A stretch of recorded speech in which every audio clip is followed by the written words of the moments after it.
يا دكتور ركبتي بتوجعني، اعمل لها ايه؟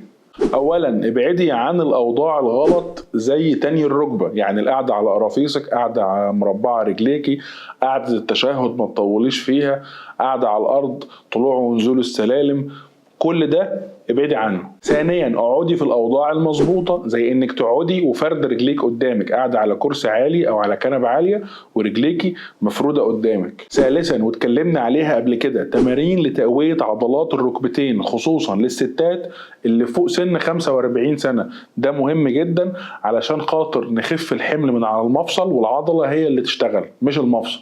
يبقى نبعد عن الاوضاع الغلط، نقعد في القعده المظبوطه، نعمل تمارين نقوي بيها عضلات الركبه. لو الثلاث وسائل دول ما نفعوش ولسه الالم مستمر، يبقى لازم تروح لاقرب دكتور عظام ليكي علشان يعمل فحص الركبه ويشوف ايه المشكله اللي موجوده والعلاج المناسب لحالتك. وافتكروا دايما ان الامل موجود.